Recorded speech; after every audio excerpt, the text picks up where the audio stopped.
Hello guys. Hello. This is for Leo. Okay. Leo, welcome dito sa aking channel, Kapalaran 888. Leo. Tingnan natin, Leo, kung anong message ang kailangan mong marinig. Okay.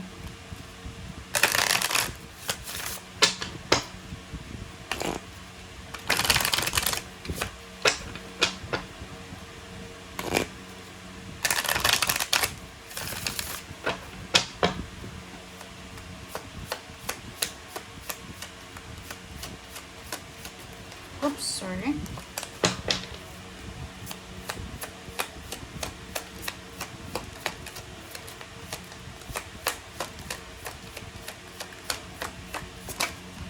Okay, Leo. First card natin, a blessing to live.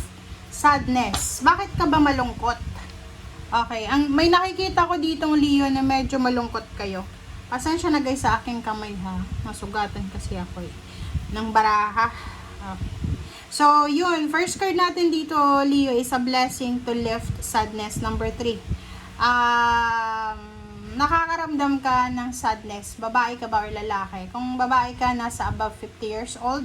Ang sadness na yan, maybe this is hormonal imbalances. So, menopausal. Premenopausal ka na ata. Or menopause ka na. Or kung ano man yan. Or may rason kung bakit ka malungkot. Nag-undergo ka ng mga medicine, treatment, parang ganun. Kasi pag may mga maintenance, isa sa mga possible na parang side effects yun is yung emotion. Kung may mga maintenance kayo, magtanong kayo sa doktor nyo. Okay? Baka naging malungkot ka lang after mo mag-take nun. So, you need to ask your physician. Okay?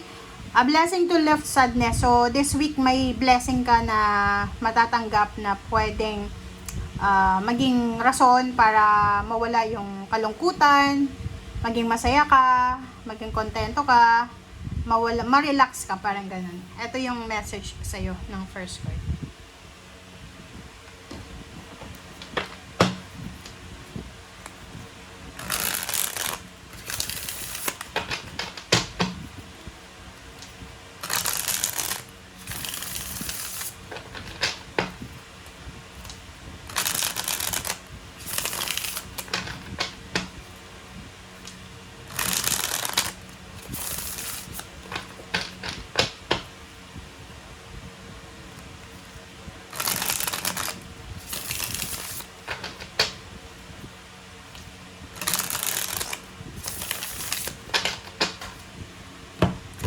Okay, Leo.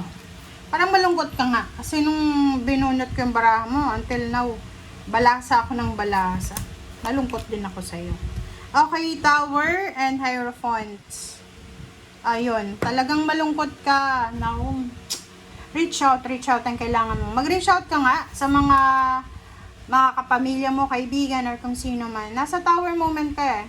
So, meron kang pinagdadaanan ngayon, Leo, na hindi ko alam kung bakit ka dumadaan sa ganyang klase ng sitwasyon.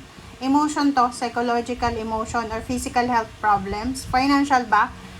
Titingnan natin kung financial, kung may mga problema kayo sa pera. Okay, so dito, you're in Tower moment. So, kailangan mo ng Hierophant eh.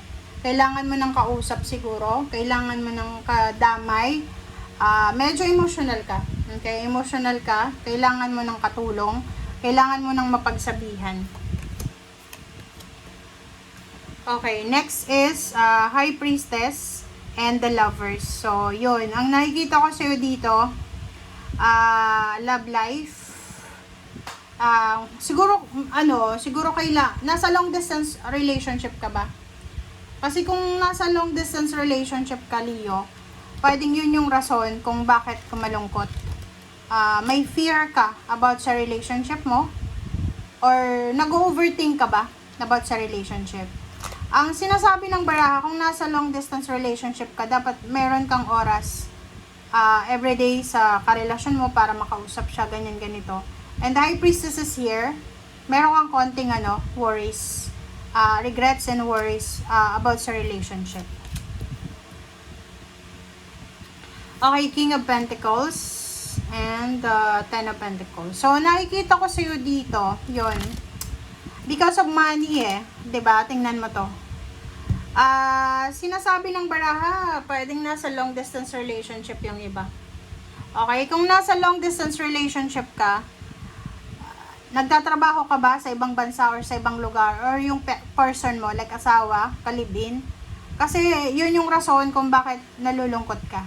Kasi wala kang magagawa eh, wala kang choice kundi umalis, pumunta sa malayo, maghanap ng trabaho, malayo sa pamilya, kasi kailangan mo ng pera eh. Kailangan mong makapag-ipon ng pera, marami ka sigurong anak na pinag-aaral, marami kang obligations, duties, responsibilities sa family.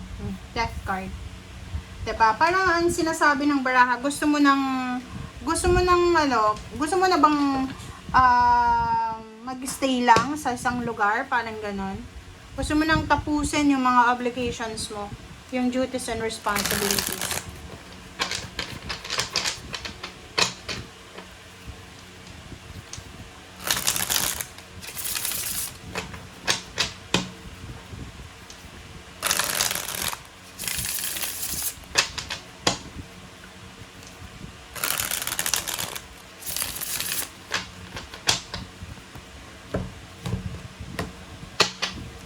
Leo, I sense down talaga yung energy mo, yung vibration.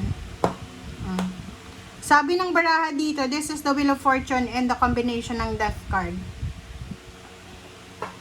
Gusto mo nang babago yung takbo ng buhay mo, lahat-lahat.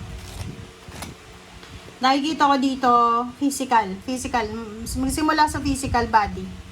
Sa physical, parang gusto mong baguhin lahat sa buhay mo. Like, gusto mong magpaganda, magpagwapo, magpapayat, magpataba. Gusto mong alam mo yon na hindi ka alam bakit ganyan yung emotion mo. Maybe it's because of stress, anxiety. Pag-isipan mong mabuti yung mga changes na gusto mong gawin, ha. Kasi may nakikita ko dito, Leo, na yun, siguro hindi ka masaya because of your physical appearance. Hindi ka masaya because of something sa body mo, something sa emotion mo, sa psychological, or pwedeng sa pera. Okay, depende kung sino yung Leong nanonood sa atin ngayon. Okay, pag-isipan natin, lalo yung gustong magpa-opera ng ilong, ng mata, ng magpa-botox, or whatever man, kailangan yung pag-isipang mabuti yan. Okay, Two of Cups. Sa relationship, isang desisyon ang posibleng gagawin mo. Sa relationship, gusto mong lumabas sa comfort zone mo. Gusto mo na bang makipaghiwalay? Or gusto mo na, Leo, na mag-part ways kayo? Parang ganon. Hindi ka na masaya sa relationship? Seven of Cups.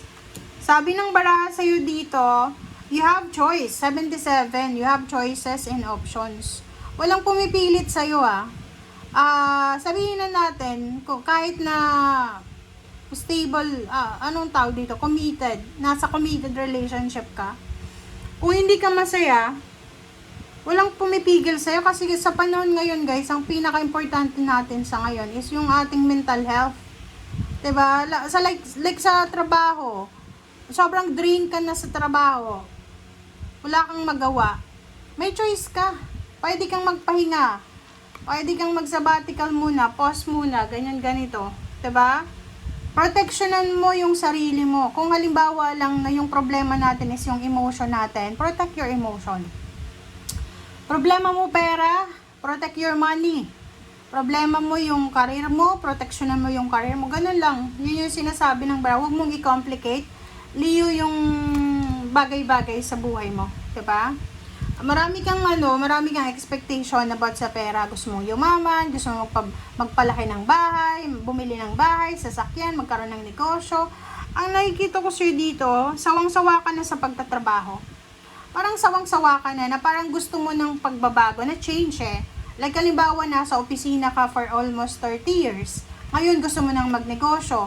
Yung iba naman na nagnenegosyo, ayaw nang magnegosyo kasi gusto na nilang sa opisina. Parang ganun yung changes sa'yo. New beginnings eh. Diba? Parang gusto mong magsimula ulit from zero. Na gusto mong baguhin lahat. Like, sa loob ng bahay. Gusto mong ilipat yung kama doon sa ibang side. Yung, parang ganun. Literal na pagbabago yon. Pero sa mindset mo ganun din. Maraming pagbabago ka na gustong gawin. Okay? Napapagod ka na, Leo? Paki-comment sa comment section if it's true. O, pagod ka na sa pagmamanage ng pera, pagtitimbang. Everyday, pagod ka na sa pagtatrabaho. And gusto mo na ng stable and secured na pamumuhay.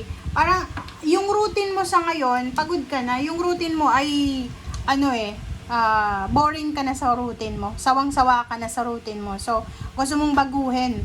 Gusto mong pagkagising mo sa umaga, iba na yung routine mo. Okay? Thank you guys for watching. Bye!